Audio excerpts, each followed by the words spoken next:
Welcome to talent study YouTube channel में आपका स्वागत है। One liner question answer for all competitive exams.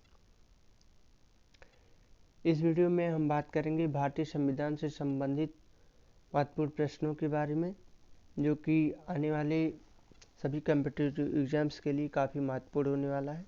इस वीडियो में टोटल 100 क्वेश्चन दिए गए हैं जो काफ़ी महत्वपूर्ण है। तो चलिए बात करते हैं।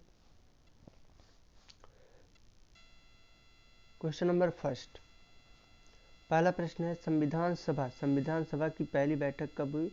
तो 9 दिसंबर 1946 को संविधान सभा की पहली बैठक हुई।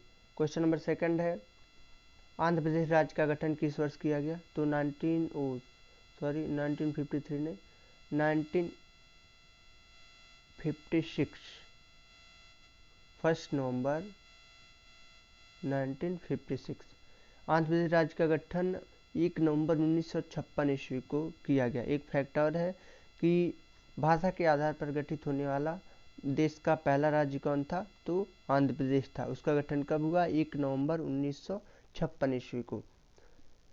क्वेश्चन नंबर थर्ड, मतदाता दिवस कब मनाया जाता है? तो 25 जनवरी को मतदाता दिवस के रूप में मनाया जाता है।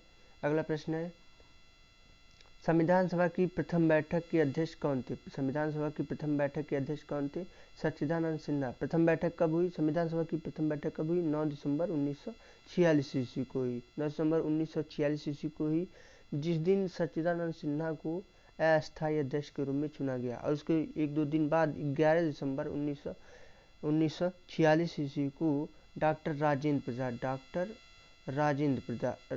प्रसाद इनको जो है सर्वसम्मति से 11 दिसंबर को संविधान सभा का परमानेंट जो है अध्यक्ष चुना गया। तो प्रश्न है कि भारतीय संविधान सभा की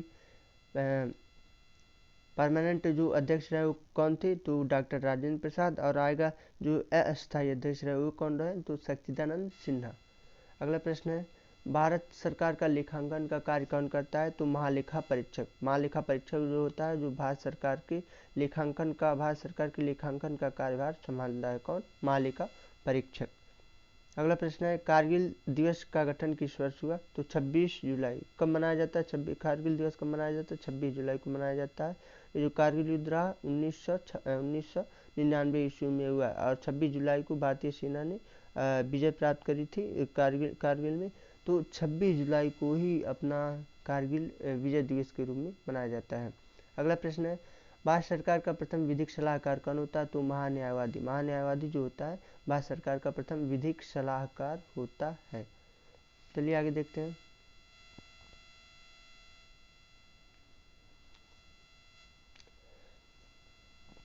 अगला प्रश्न है क्वेश्चन नंबर 8, उद्देश्य का प्रस्ताव किसने प्रस्तुत किया था? तो पंडित जवाहरलाल नेहरू। पीटी नेहरू ने जो है उद्देश्य का प्रस्तावना भूमिका, ये जो भारतीय संविधान की भूमिका रही उसी को अपना उद्देश्य का बोलेंगे। तो उसको किसने प्रस्तुत किया? जवाहरलाल नेहरू ने उद्देश्य का प्रस्ताव को प्रस्तुत किया और यही इसके बाद ही संविधान का कार्य जो है आगे बढ़ा। अगला प्रश्न है क्वेश्चन नंबर 9, प्रधानमंत्री के कर्तव्यों का उल्लेख किस अनुच्छेद में है? प्रधानमंत्री की कर्तव्यों का उल्लेख किस अनुच्छेद में है? तो आर्टिकल 78 जो है इसमें प्रधानमंत्री की क्या क्या कर्तव्य रहेंगे, इसमें अनुच्छेद 78 में इसको बताया गया है। ठीक है, आगे देखते हैं क्वेश्चन नंबर 10, बाद में संविधान सभा के निर्माण का क्या आधार था? बाद में संविधान सभा जो बनी थी उस समय उसका आधार क्या था? तो कैबिनेट मिशन योजना जो 1946 में रही है उसी के आधार पर उसके बाद अपना भारतीय संविधान सभा का निर्माण किया गया। अगला प्रश्न है क्वेश्चन नंबर 11, प्रस्तावना में जो है भारतीय संविधान की जो प्रस्तावना रही है उसमें भारत शब्द, कौन सा शब्द? भारत शब्द का उल्लेख कितनी बार हुआ है? तो दो बार हुआ है। प्रस्तावना क्या है? तो इसमें हम भारत के लोग भारत को एक संपूर्ण प्रभुत्व संपन्न समाजवादी गणतंत्रात्मक राज्य बनाने के तथा उसके समस्त नागरिकों को ऐसे जो अपना पूरे भारतीय संविधान की प्रस्तावना रही है उसमें ये जो भारत शब्द है कितनी बार इसका उल्लेख हुआ है, तो 2 बार प्रस्तावना में भारत शब्द का उल्लेख हुआ है। अगला प्रश्न क्वेश्चन नंबर 12 है, प्रारूप समिति का गठन कब किया गया, तो 29 अगस्त 1947 को प्रारूप समिति का गठन किया गया। और एक और प्रश्न है कि जो काफ़ी महत्वपूर्ण होगा, तो प्रश्न क्या है कि प्रारूप समिति के अध्यक्ष कौन थे, प्रारूप समिति के अध्यक्ष कौन रहे हैं, तो डॉक्टर बी आर अम्बेडकर, ठीक है, डॉक्टर बी आर अम्बेडकर। तो ये जो है भारतीय संविधान का जो है प्रारूप समिति रहा है, इसके अध्यक्ष रहे। और प्रारूप समिति का गठन कब किया गया, 29 अगस्त 1947 ईस्वी को। क्वेश्चन नंबर 13, संविधान में भारत को क्या कहा गया है, तो संविधान में भारत को राज्यों का संघ कहा गया। जो आर्टिकल फर्स्ट इसमें भारत को जो है राज्यों का संघ बताया गया कि भारत जो है एक राज्यों का संघ होगा, ठीक है। अगला प्रश्न, भारत के संविधान को लागू कब किया गया, जस्ट ए मिनट।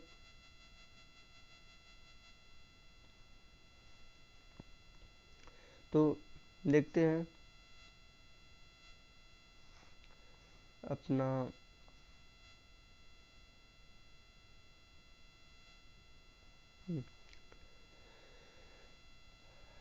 हम लोग कहाँ पर थे, क्वेश्चन नंबर 14। तो भारत के संविधान को कब लागू किया, तो 26 जनवरी 1950 को भारतीय संविधान लागू हुआ। 26 जनवरी 1950 को भारतीय संविधान लागू हुआ।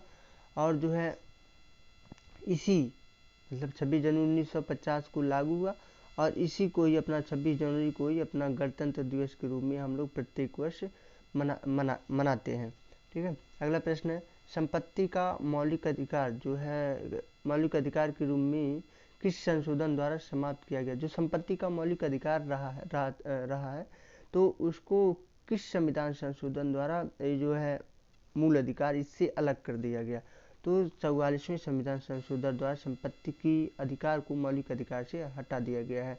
तो पहले कितने मौलिक अधिकार थे, पहले 7 मौलिक अधिकार रहे हैं। पहले कितने थे, मौलिक अधिकार, तो पहले 7 मौलिक अधिकार थे, जिसमें उसके बाद 44वें संविधान संशोधन द्वारा संपत्ति के अधिकार, कौन से अधिकार, संपत्ति के अधिकार को मौलिक अधिकार से अलग कर दिया गया। और उसके बाद जब 7 थे एक निकल गया, उसके बाद कितना वर्तमान में जो है मौलिक अधिकार है इनकी संख्या कुल 6 बची है, ठीक है। अगला प्रश्न है क्वेश्चन नंबर 16, मुस्लिम हेतु प्रथम निर्वाचन प्रणाली लागू की गई, कब लागू की गई, तो मार्लियामेंटी सुधार द्वारा जो है प्रथम मुस्लिम निर्वाचन प्रणाली लागू किया गया। क्वेश्चन नंबर 17, 10वीं अनुसूची का संबंध किससे है, जो 10वीं अनुसूची है उसका संबंध किससे है, तो दल बदल विधेयक जो है उससे संबंध रखता है, कौन, 10वीं अनुसूची। अगला प्रश्न है, उद्देश्य प्रस्ताव कब प्रस्तुत किया गया, तो 13 दिसंबर 1946 को। ये जो है संविधान सभा की पहली बैठक कब हुई, 9 दिसंबर 1946 को। द्वितीय बैठक कब हुई, जो है 11 दिसंबर 1946 को। और उसके 1-2 दिन बाद अपना जो है 13 दिसंबर 1946 को उद्देश्य प्रस्ताव प्रस्तुत किया गया। किसने प्रस्तुत किया, अभी पढ़े हम लोग, तो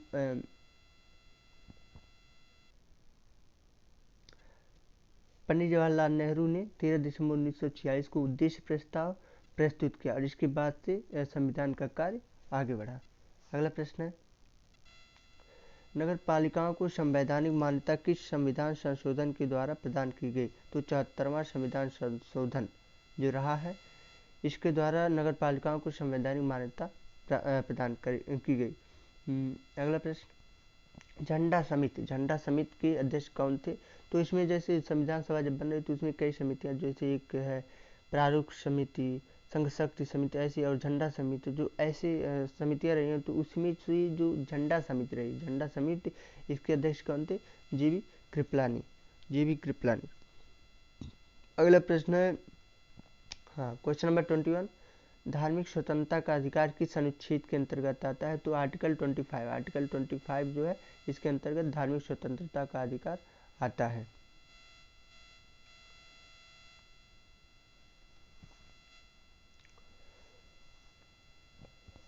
अगला प्रश्न है क्वेश्चन नंबर 22, पंचायती राज दिवस कब मनाया जाता है? काफ़ी इंपॉर्टेंट प्रश्न होता है कि पंचायती राज दिवस कब मनाया जाता है? तो 24 अप्रैल को पंचायती राज दिवस मनाया जाता है। क्वेश्चन नंबर 23, भारत के संविधान को अंगीकृत करने की तिथि क्या है? भारत के संविधान को अंगीकृत करने की तिथि क्या है? तो 26 नवंबर 1949। 26 नवंबर 1949 अभी हम लोग पढ़े हैं कि भारतीय संविधान सभा की पहली बैठक कब हुई? 9 दिसंबर 1946। दूसरी बैठक कब हुई? 11 दिसंबर 1946 को हुई। ठीक है, और फिर 24 नवंबर 1949 इस दिन जो है भारतीय संविधान जो है काफ़ी बन चुका था, और 26 नवंबर को अपना सिग्नेचर वगैरह करके जो है अपना 26 नवंबर को इसी जो है अंगीकृत कर लिया गया। ठीक है, 26 नवंबर 1949 ईस्वी को क्या भारतीय संविधान को अंगीकृत किया गया। ठीक है, और लागू कब किया गया? जो है काफ़ी कुछ तो अपना लागू हो गया, और लागू सब के सब कहाँ? 1950 ईस्वी में 26 जनवरी 1950 में अपना संविधान लागू हो गया पूरे देश में। तो अगला है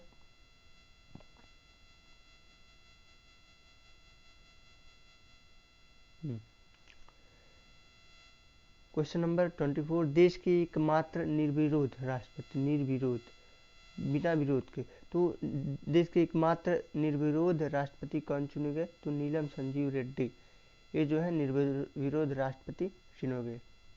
निर्विरोध राष्ट्रपति अपना नीलम संजीव रेड्डी चुने गए थे। ठीक है, अगला प्रश्न है प्रारूप समिति को कब पारित किया गया? अपना 23 फरवरी। प्रारूप समिति को अपना कब पारित किया गया? तो 23 फरवरी 1948। 26 question number 26, pocket veto veto का इस्तेमाल किस राष्ट्रपति ने किया? तो ज्ञानी जैल सिंह, इन्होंने पॉकेट वीटो जिसको बोलते हैं, तो इन्होंने इसका प्रयोग किया। क्वेश्चन नंबर 27, उद्देश्य प्रस्ताव कब पारित किया गया? तो 22 जनवरी 1947 को उद्देश्य प्रस्ताव पारित किया गया। और क्वेश्चन नंबर 28 देखते हैं इसको। क्वेश्चन नंबर 28, भारत में जनहित याचिकावाद पब्लिक इंटरेस्ट लिटिगेशन का जनक किसे कहा जाता है? तो PN भगवती जो रहे हैं इनको जनहित याचिका वाद का जनक मानते हैं। ठीक है, जनहित याचिकावाद का जनक किसे मानते हैं? PN भगवती को। हाँ, अगला प्रश्न है भारतीय जो संविधान सभा की अस्थायी अध्यक्ष कौन और कब बने? ये तो पहले हम लोग पढ़ चुके हैं कि डॉक्टर राजेंद्र प्रसाद जो है 11 दिसंबर 1946 को संविधान सभा के जो है परमानेंट अध्यक्ष बने थे। तो अगला प्रश्न, संयुक्त उच्च न्यायालय की स्थापना किसके द्वारा की जाती है? तो संसद द्वारा की जाती है संयुक्त उच्च न्यायालय की स्थापना। अगला प्रश्न, प्रारूप समिति के अध्यक्ष कौन थे? ये भी बता चुके हैं कि डॉक्टर भीमराव अंबेडकर जो है प्रारूप समिति के अध्यक्ष थे। नेक्स्ट क्वेश्चन है संविधान सभा के उपाध्यक्ष कौन थे? तो HC मुखर्जी जो है संविधान सभा के उपाध्यक्ष रहे हैं। कैबिनेट मिशन में संविधान सभा की चलिए क्वेश्चन नंबर 33, कैबिनेट मिशन में संविधान सभा के सदस्यों की संख्या कितनी निर्धारित की गई थी? तो 389। संविधान संशोधन प्रक्रिया कहाँ से ली गई है? तो दक्षिण अफ्रीका के संविधान से। जैसे संविधान जो भारतीय संविधान बना हुआ कई देशों के स्रोतों से लिया गया है। जो भारतीय शासन अधिनियम 1935 ईस्वी जो रहा है, और इसके बाद जो है भारतीय इतिहास से काफ़ी कुछ लिया गया। तो भारतीय इतिहास और फिर जो है भारतीय शासन अधिनियम 1935 और विभिन्न देशों के संविधान को अध्ययन करके जो है अपनी भारतीय संविधान को बनाया गया है। तो इसमें जो है संविधान संशोधन की प्रक्रिया, ये जो प्रक्रिया इसको कहाँ से लिया गया, किस देश के संविधान से लिया गया? तो दक्षिण अफ्रीका के संविधान से लिया गया है।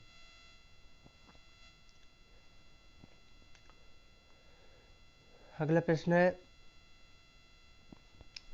Question number 35। संविधान निर्माण के समय संविधान में कितनी अनुसूचियाँ थी? तो 8 थी। अगला प्रश्न, मूल कर्तव्य जो है किसकी अनुशंसा पर जोड़े गए? तो सरदार पूर्ण सिंह समिति की अनुशंसा पर मूल कर्तव्य जोड़े गए। और ये जो है मूल कर्तव्य लिया कहाँ से गया? जैसे ये जो है संविधान संशोधन की प्रक्रिया जो है दक्षिण अफ्रीका से लिया गया वो जो है, और इसमें मूल कर्तव्य कहाँ लिया गया? तो जो है रसिया पुराने समय मतलब रही है, तो वहाँ से जो है रूस के संविधान से जो है इस मूल कर्तव्य को लिया गया है। ठीक है, तो अगला प्रश्न है 42वें संविधान संशोधन द्वारा प्रस्तावना में कितने शब्द जोड़े गए थे? तो समाजवादी, धर्मनिरपेक्ष, एकता एवं अखंडता, ये जो शब्द है तो 42वें संविधान संशोधन द्वारा अपने संविधान में जोड़े गए, संविधान की प्रस्तावना में जोड़े गए। अगला प्रश्न, संविधान में समवर्ती सूची का प्रावधान कहाँ से लिया गया? तो ऑस्ट्रेलिया के संविधान से। संविधान यहाँ पर है संविधान संशोधन की प्रक्रिया दक्षिण अफ्रीका से। मूल कर्तव्य कहाँ से? रूस से। इसी तरह समवर्ती सूची का प्रावधान कहाँ से लिया गया? ऑस्ट्रेलिया के संविधान से। मूल कर्तव्य किस संविधान से लिए गए हैं? ये प्रश्न भी दिया है। तो भूतपूर्व जो सोवियत संघ, उसको आजकल रसिया अपना बोलते हैं, तो सोवियत संघ जो था उसका विघटन हो गया, तो अपना रसिया उसमें से काफ़ी बड़ा देश बचा है, तो रसिया के संविधान से बोल सकते हैं, रूस के संविधान से मूल कर्तव्य को अपना लिया गया है। ठीक है, अगला प्रश्न 11वीं अनुसूची किस संविधान संशोधन द्वारा जोड़ी गई? तो 73वें संविधान संशोधन 1992 द्वारा संविधान में 11वीं अनुसूची को जोड़ा गया। अगला प्रश्न है कि मूल कर्तव्यों को किस भाग में तथा किस अनुच्छेद में डाला गया है? मूल कर्तव्य जो रहे हैं तो उसको किस भाग में तथा किस अनुच्छेद में डाला गया है? तो आर्टिकल 51A और जो है तथा भाग 4A, अनुच्छेद 51A और जो है भाग 4A, इसमें जो है मूल कर्तव्यों को अपना डाला गया है। ठीक है, आगे देखते हैं।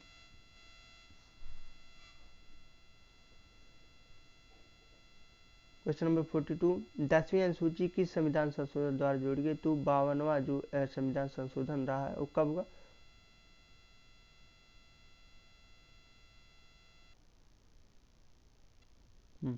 बावनवा संविधान संशोधन 1985 में जो है इसको जोड़ा गया 10वीं अनुसूची को। ठीक है, अगला प्रश्न है भारतीय संविधान में अनुसूचियों की संख्या कितनी है? तो अब जो है पहले जो थी 8 थी, अब पहले 8 रही है, और जो है अब जो है 12 अनुसूची हो गई है। ठीक है,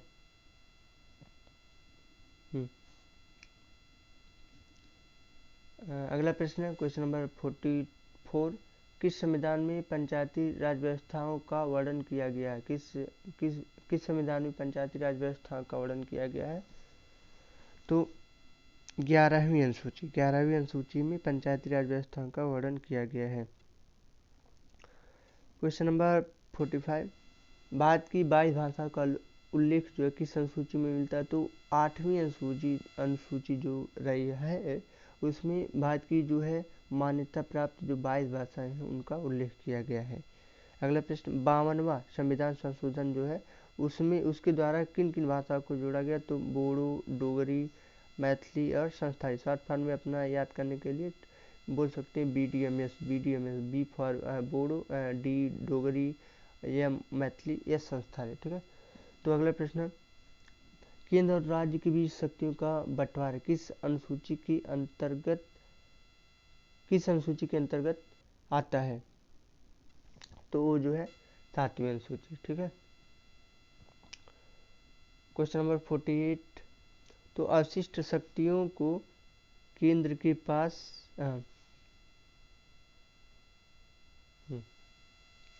अवशिष्ट शक्तियों को केंद्र को सौंपने का लक्षण लिया गया, वो कहाँ के संविधान से लिया गया? तो कनाडा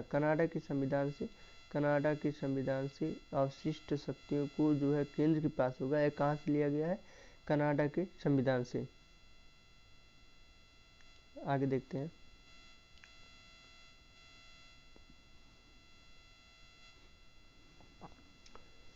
क्वेश्चन नंबर 49, सातवीं अनुसूची में किस प्रकार की अनुसूचियों का सातवीं अनुसूची में किस प्रकार की अनुसूची का अपना वर्णन है? तो संघ सूची, राज्य सूची और समवर्ती सूची, ठीक है, इनका जो है वर्णन किया गया है।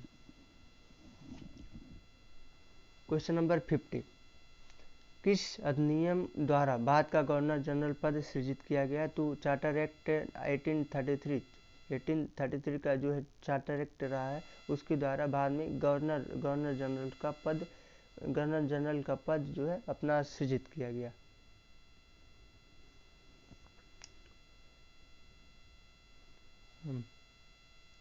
तो क्वेश्चन नंबर 50 हो गया। देखिए, अगर मेरी वीडियो अच्छी लगती है तो इसको लाइक करें और चैनल को सब्सक्राइब भी करें, ठीक है। तो चलिए आगे देखते हैं। क्वेश्चन नंबर 51, किस अनुसूची में अनुसूचित क्षेत्रों और अनुसूचित जनजाति के बारे में वर्णन किया गया? तो पांचवी अनुसूची में, ठीक है। अगला प्रश्न है, भारत का प्रथम वायसराय कौन थे? तो लॉर्ड कैनिंग जो है भारत के प्रथम वायसराय रहे हैं। आगे देखते हैं। दल बदल विधेयक से संबंधित प्रावधानों का उल्लेख किस अनुसूची के अंतर्गत किया गया? तो 10वीं अनुसूची के अंतर्गत दल बदल से संबंधित जो नियम कानून रहे हैं उसको 10वीं अनुसूची के अंतर्गत शामिल किया गया। अगला प्रश्न है, 14 वर्ष से कम आयु के बच्चे जो हैं कारखाने में काम नहीं कर सकते, किस अनुच्छेद के द्वारा कहा गया है? तो आर्टिकल 24 के द्वारा कहा गया है। अगला प्रश्न, वायसराय का पद कब सृजित किया गया? तो 1858 का जो है भारत शासन अधिनियम रहा है, उसके द्वारा वायसराय का पद सृजित किया गया, ठीक है। अगला प्रश्न है, हम भारत के लोग, ये जो है हम भारत के लोग, भारत को एक संपूर्ण प्रभुत्व संपन्न, इस तरह की जो शब्दावली है इसका उल्लेख कहाँ संविधान में कहाँ किया गया? तो प्रस्तावना में जो है इसका उल्लेख किया गया, ठीक है। अगला प्रश्न है, न्यायिक समीक्षा की अवधारणा कहाँ से ली गई है? तो अमेरिका के संविधान से। न्यायिक समीक्षा की अवधारणा कहाँ से ली गई है? तो अमेरिका के संविधान से इसको लिया गया है, ठीक है। आगे देखते हैं।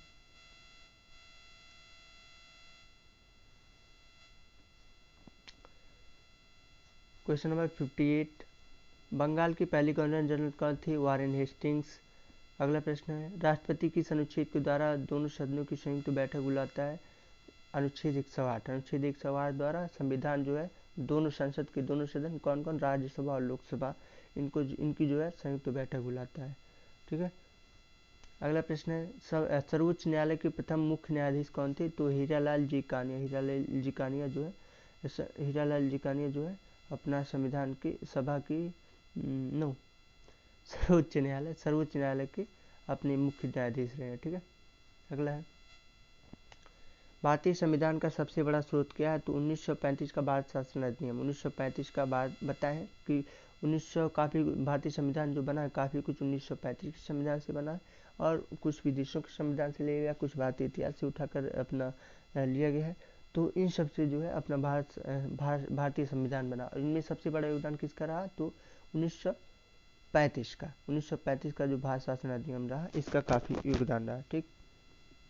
अगला प्रश्न, पंचायती राज संस्थाओं को संवैधानिक मान्यता हेतु किस समिति ने सिफारिश की थी? तो लक्ष्मीमल सिंघवी ने। अगला प्रश्न है, चलिए देखते हैं इसको। 1935 के अधिनियम को किसने दासता का अधिकार पत्र कहा? तो पंडित जवाहरलाल नेहरू ने 1935 का जो है भारत शासन अधिनियम रहा इसको दासता का अधिकार पत्र कहा। अगला प्रश्न है, जल्दी देखते हैं, काफ़ी कुछ ये 100 क्वेश्चन अपना यहाँ देखना है, तो ऑनलाइन क्वेश्चन आंसर है, इसको जल्दी हम लोग देख सकते हैं, ठीक है।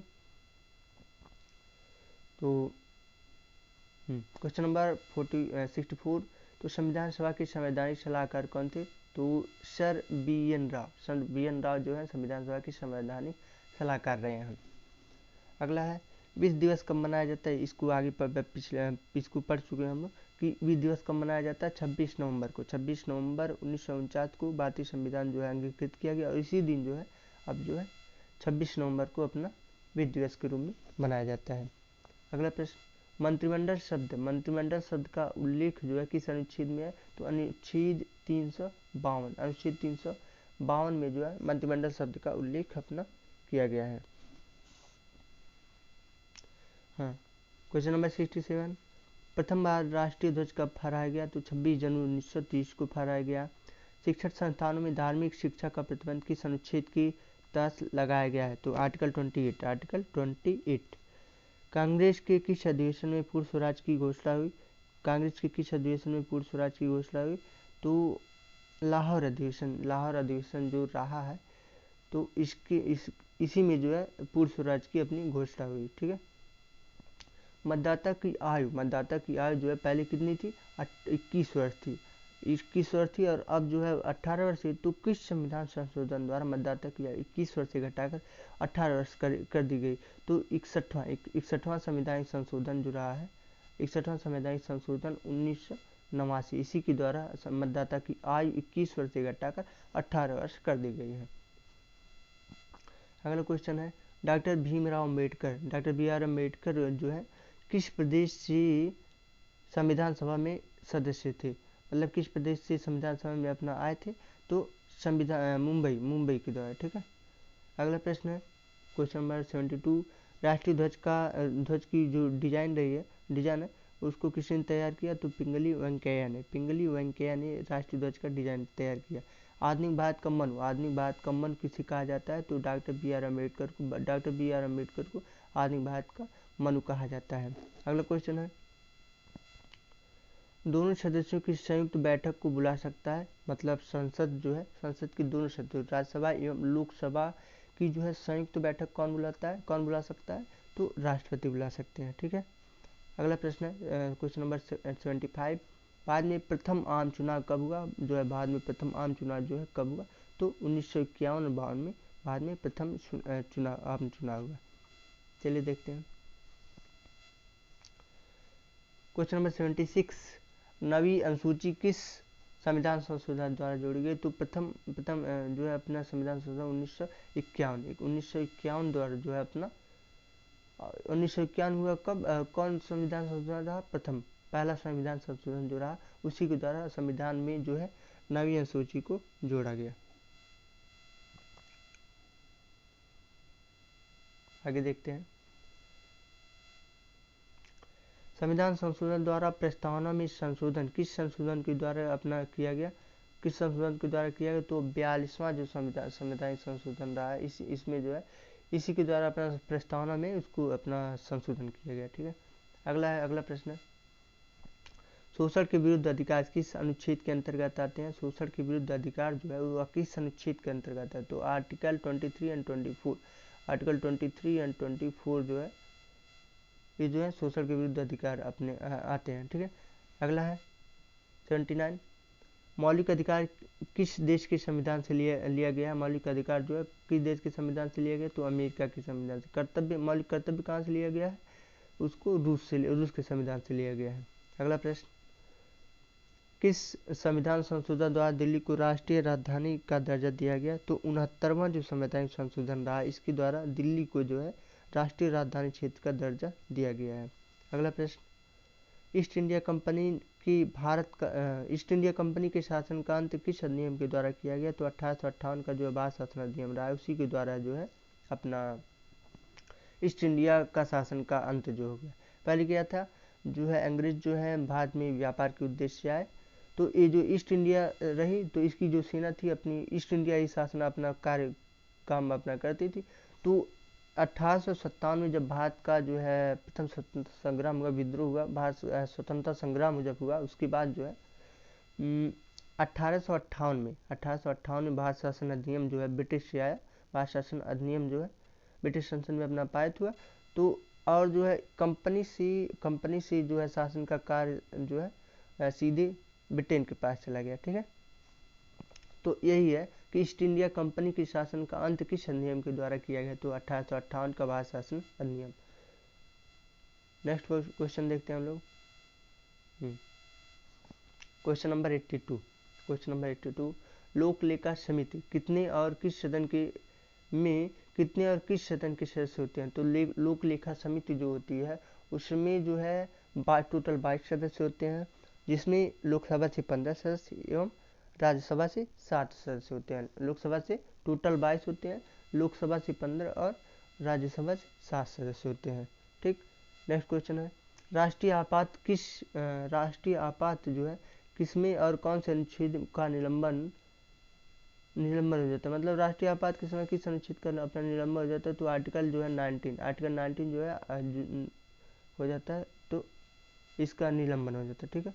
संसद की प्रथम बैठक कब हुई, तो 13 मई 1952, 13 मई 1952 को जो है संसद की प्रथम बैठक हुई।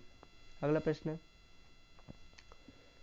कौन अपनी पद की शपथ नहीं लेता, तो लोकसभा जो अध्यक्ष होते हैं, अपने पद का जो है शपथ नहीं लेते। अगला, 73वें और जो है 74वें संविधान संशोधन के समय देश के प्रधानमंत्री कौन थे, उस समय देश के प्रधानमंत्री कौन रहे हैं, तो पीवी नरसिम्हा राव जो है अपना 73वें और 74वें संविधान संशोधन के समय देश के प्रधानमंत्री थे। आगे देखते हैं, क्वेश्चन नंबर 87, भारत का राष्ट्रपति किस अनुच्छेद के अंतर्गत आता है, तो आर्टिकल 52। महाभियोग की प्रक्रिया का उल्लेख किस अनुच्छेद में आता है, तो आर्टिकल 61 में। तो अगला क्वेश्चन है, भारत का उपराष्ट्रपति किस अनुच्छेद के अंतर्गत आता है, तो आर्टिकल 63।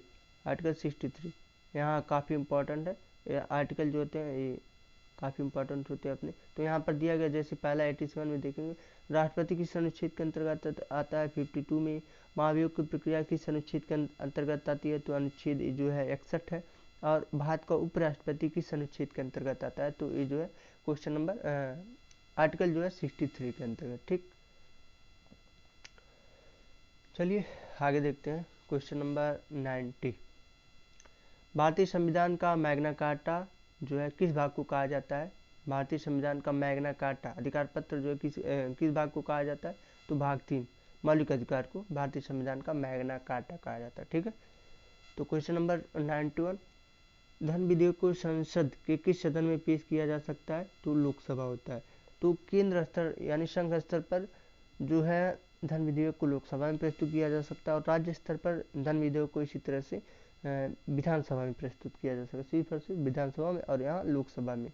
ठीक है, राज्यसभा में प्रस्तुत नहीं किया जा सकता। ठीक, अगला प्रश्न, डॉक्टर भीमराव अम्बेडकर ने किस अधिकार को जो है भारतीय संविधान की आत्मा का, ये काफ़ी इंपॉर्टेंट प्रश्न है। ठीक है, तो संवैधानिक उपचारों का अधिकार जो है आर्टिकल 32, इसको जो है डॉक्टर BR अम्बेडकर ने भारतीय संविधान की अधिकार जो है, इस अधिकार जो है भारतीय संविधान की आत्मा का है। ठीक है, आगे देखते हैं हम लोग,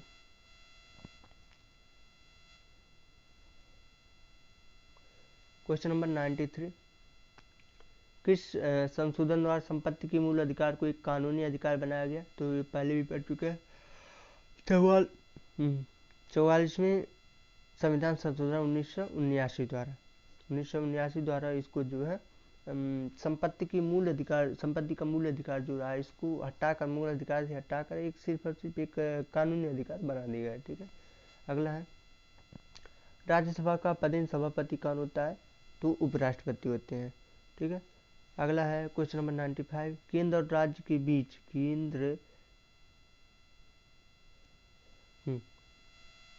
केंद्र और राज्य के बीच संबंध, समवर्ती सूची, प्रस्तावना की भाषा, ये सब जो है कहाँ से लिए गए, किस देश के संविधान से लिए गए, तो ये सब जो है ऑस्ट्रेलिया के संविधान से लिए गए हैं। अगला है, राष्ट्रपति संसद में कितने सदस्य मनोनीत कर सकता है, तो राष्ट्रपति जो है संसद में कितने सदस्य मनोनीत कर सकता है, टोटल 14 सदस्य, जिसमें 12 राज्यसभा में और 2 लोकसभा में, तो 12 2 14, टोटल 14 सदस्य मनोनीत कर सकता है। ठीक है, देखिए संसद क्या होता है, संसद यहाँ पर संसद इज इक्वल टू अपना जो है क्या है, लोकसभा प्लस राज्यसभा प्लस राष्ट्रपति, तो लोकसभा, राज्यसभा और राष्ट्रपति के सम्मिलित रूप को क्या कहेंगे, संसद कहेंगे। तो इसमें सदन है, तो सदन में क्या राज्यसभा और अपना जो है लोकसभा आएगा। ठीक है, तो राज्यसभा और लोकसभा, इसको अपना संसद अपना बोल सकते हैं। ठीक है, राष्ट्रपति जो भी नियम कानून बनता है यहाँ बनता है, और राष्ट्रपति के सिग्नेचर के उपरांत जो है अपना विधेयक जो है कानून बन जाता है। आगे देखेंगे, तो 1996 हो गया।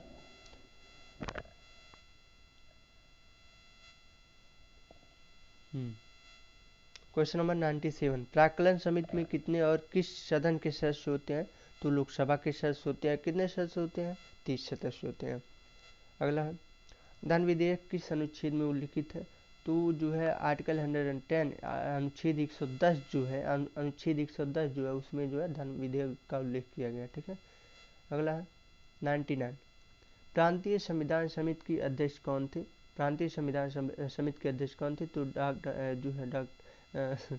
सरदार वल्लभ भाई पटेल, ये जो है प्रांतीय संविधान समिति के अध्यक्ष थे। और जो प्रारूप समिति के अध्यक्ष कौन थे? Doctor BR Ambedkar.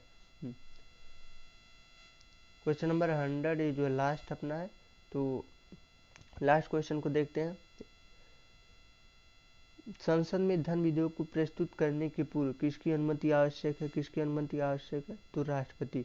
जो संसद में धन विधेयक प्रस्तुत किया जाता है तो प्रस्तुत करने से पूर्व जो है राष्ट्रपति की यहाँ पर अनुमति ली जाती है। ठीक है दोस्तों, आज का अपना वीडियो यहीं पर समाप्त होता है। अगर वीडियो पसंद आया हो तो लाइक करें और जो है चैनल को सब्सक्राइब करें। इस तरह के जो है इम्पॉर्टेंट प्रश्न वन लाइनर क्वेश्चन आंसर जो है लाते रहेंगे, समय समय पर अपना लाते रहेंगे। और इससे जो है परीक्षा की तैयारी जो है काफ़ी कम समय में अच्छे से तैयारी कर सकते हैं। तो इस वीडियो को अपना जो है लाइक करिए, शेयर करिए और सब्सक्राइब करिए, चैनल को सब्सक्राइब करिए। ठीक है, तो चलिए मिलते हैं नेक्स्ट वीडियो में, और तब तक के लिए जय हिंद।